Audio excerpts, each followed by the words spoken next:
I have to apologize for yesterday. That video I just made a slight error, but it's like bugging me so much that I feel I'll just redo the whole thing and try to condense it. Um, just the error that I said was the error was I had said there's two testimonies of the covenant and the Ten Commandments inside the ark. It's not. It's just the Ten Commandments is one testimony. Then the other testimony was the Book of Judgments. Okay. Um, so what I was saying is that on the crucifixion, a lot had happened. Okay. Um, there's the only way that God can change His commandments, like a forever commandment and any commandment, it has to do it through like a sacrifice, like paying a price for it. Okay. So you have different illustrations. You have something nailed to the cross. And then you have the veil that's rented and literally broken and moved away, which people interpret Jesus Christ's body being broken open, which it's a multifaceted thing. So, and then there was the law of partition that separated the Greek and the Jew. The circumcised, uncircumcised. Well, that law is a forever statute. It's a statute forever, word verbatim. That was when God was talking to Abraham and told him about the circumcision. Now, God personally said, I know Abraham's going to do this statute. He knows this is because after the test of faith where he was going to sacrifice his own son, and God sent an angel down to stop him. Remember that? You know that that person's going to do what you tell him after this. It's God. He has to test us because he doesn't know.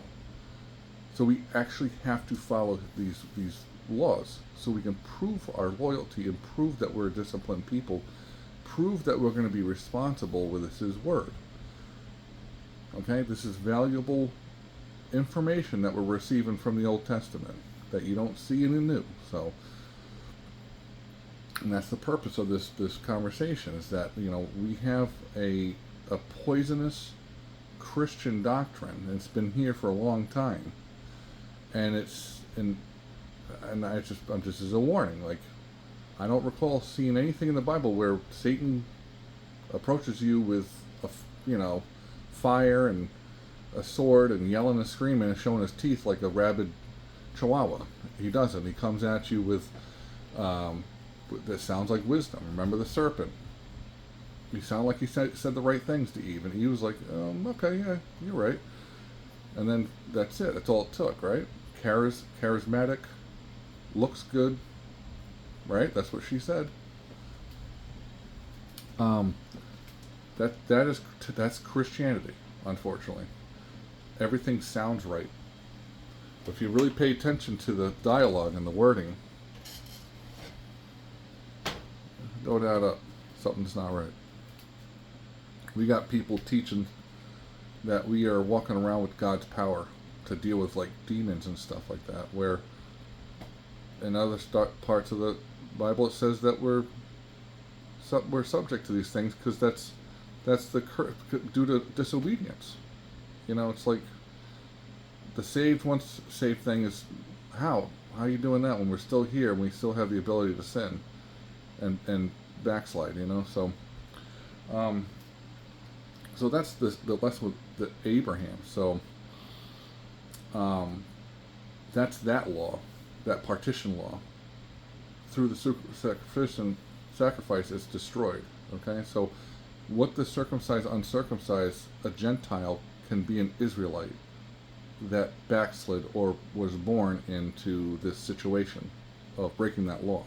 That's why they had the partition wall, literally, in the temple. You're not going to be someone that's outside the family bloodline of Jacob, and go to a temple and worship a god. You're not even into that.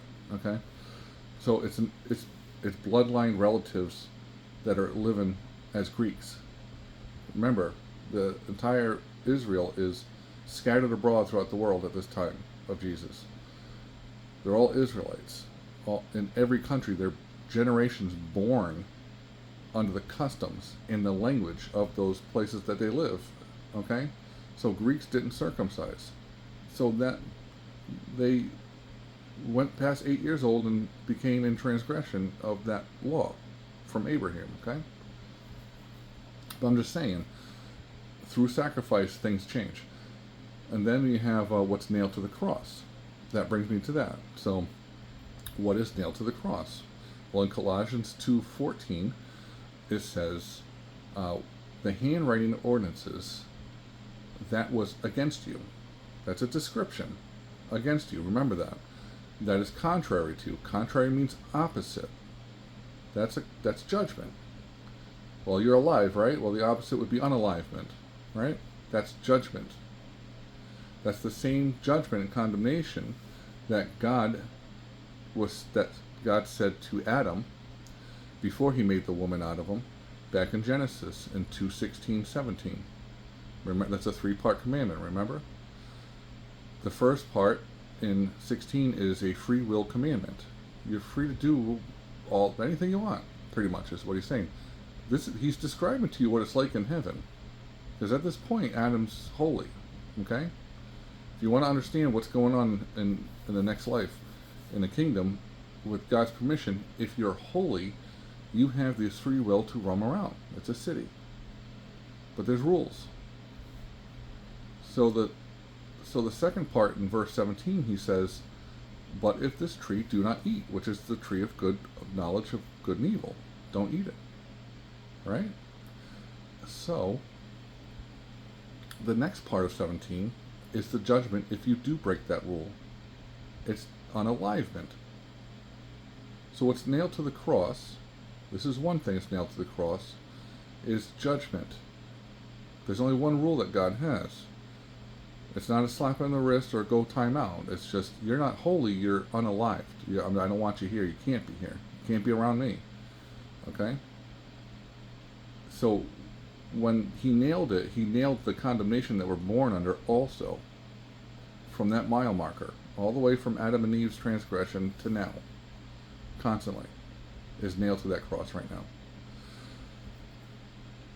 Colossians. Handwriting of ordinances that was against you. I'm going to take you now over to Exodus when you first hear about judgments. Because that's what's nailed to the cross. You got chapter 21, 22, and part of 23 in Exodus. That's when you first get them. It's a template that God provided to Moses, okay? It already has prefigured out sins, and then the judgment goes with it in the same verse. Now, there's a book that Moses wrote in. It's called the Book of Judgments, and it's called the Law of Moses, or the Letter of Moses, okay? He writes down the person's name, writes down their sin, writes down the judgment next to it. So he has to find the sin in the template that I told you about. He finds it, then he writes down the judgment that it tells him to do, because that's an order from God. God commanded Moses, you do this to the T. He did.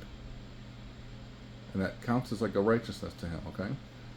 Remember, Moses doesn't do anything more or less than what he's told to do, except for that one time, okay? And I say that because you can't find anywhere where it was, the 10 Commandments was given to Moses only, and then Moses wrote it down and then gave it to the children. Okay, that's why it's not Moses' writings. That 10 Commandments stands alone. First time you hear about it is in chapter 19, right? That's where the commandments are. You got to pay attention to it. All right. God came down personally. First time he spoke it to everybody, the entire assembly, and then the people were scared that he was talking to them. He said, "Moses, you talk to him now from now on." All right. And then you fast forward in 20 or 20. I think it's 20, and then this is after judgment, so that's 24. So you go to chapter 24, and he goes and he tells Moses to go say something to the people about the judgments, and to go into a covenant, pretty much. And they say, yes, we will do and follow your judgments, okay? All the words that you do. Then he says, in the next verse, he orders Moses to write down all that he said. But it's not including the Ten Commandments. And I'll tell you why. Because in the same chapter, about like 10 verses later, it says that I will write in stone, get me 2 stones hewn, tablets, and I will write with my own finger, okay, the 10 Commandments. So why would you tell Moses to write down something while you're going to write it down anyway, okay? So that's why the 10 Commandments stands alone apart from Moses. And that's why the 10 Commandments bear the same description as everlasting. Well, that goes right on. If it's everlasting, it's everlasting. Goes right on through into the New Testament and right into the afterlife. But in the New Testament, so in the Old Testament, it says, do not murder. Do not covet your neighbor's wife. But in the New Testament, because the Spirit's written on your heart, the dialogue changes. If you even think hatred towards your brother is considered murder. If you think about being with your husband's wife, it's adultery. Okay? So the 10 Commandments could not have been abolished and then reinstated. Well, then you have to go and find me where it's reinstated, because it's the same exact commandments. You can't find it. It was already established back in Exodus. Okay? That's now the book of judgment. Now, going back to that, go to Deuteronomy 31:26, and it describes to you what this book is. Remember what's nailed to the cross? Handwriting of ordinance, that's against you. Deuteronomy 31:26 says, take this book of the law and place it in on the side of the ark. We already know what's inside the ark. That's the 10 Commandments, testimony number 1. And then we have the rod of Aaron that's budded, and the secret manna. That's on the inside. On the outside, on the side, is the book of the law of judgments. That's witness number 2. That's a testimony. In Deuteronomy, it's called, take this book of the law and put it in the side of the ark. This will be a witness against you. Same description. Okay? Because the 10 Commandments were never described as something against you. The only thing that's against you is sin. King David described the 10 Commandments as liberating. Okay? Not against you. All it does is point out sin. That's all it does. Okay? It has no other function. No other function. Okay? Judgment has function. So that's what's nailed to the cross. Now, now I've confirmed and shown you what's nailed to the cross, right? It's only nailed to the cross for the duration that you're here in the flesh. Okay? That doesn't mean judgment.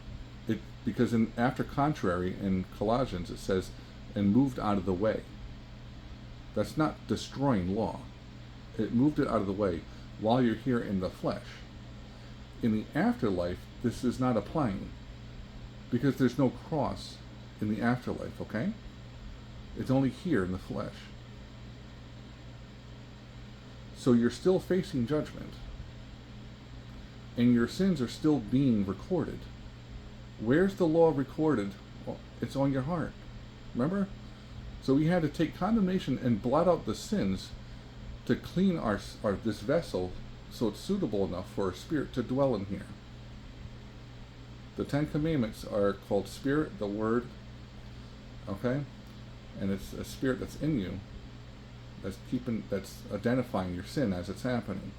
But it's being written. You are writing your own sin on your own soul, and your good deeds too, and your obedience. I know that because the Bible says it so. Remember, there's 3 that bear witness in heaven. That's the Word. That's God. And there's 3 on earth that bear witness, and they all agree in one. That's blood, water, and spirit.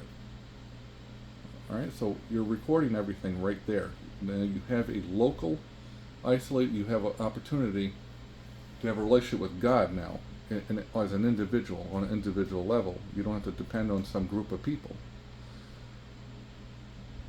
to order and keep. That's what they're supposed to do. They were supposed to rule the world together, but they had to do it in a very specific way, and they all had to be in accord. Not one person could be out of line, or it wouldn't work. And there's evidence in the Bible for that. Anyways, but all that together, it shows and proves that you're not saved, that there is a work that needs to be put in, obedience to His word. If you go to John 1:1, the Word was with God, and the Word is God. Okay, so you have to be obedient to that. You can't manifest it by sitting here thinking it a relationship and feeling it a relationship with God. You do have when you do have a relationship through obedience. Yes, you can have this relationship with the Spirit, and it does help you and guide you, but it's through your obedience where you're following it. Okay? And following, what that looks like is through obedience. You read the information, you received the truth, you called out, you received some kind of truth that is real. Information's put in front of your eyeballs. You read it and enrich your mind and educate yourself. And then you make your body fulfill the application of it. Okay? So when it says to walk in the Spirit, well, now we're getting into parsing syntax rules, grammatical rules. Whatever comes first in a sentence takes precedence. So if it says walk, well then you need to perform in order to be considered walking in the Spirit. It's not like you're not like a puppet where the Spirit is guiding and making you walk and say what you say. It will help you with some intuition, and that you have the right words to say. It helps you like that, but you have to be an obedient. Just like Moses, obedient like Abraham. It said it counted as righteous. So there's a grading system. There's some kind of value system that God's using, and you're stacking up your righteousness. Okay, earning things.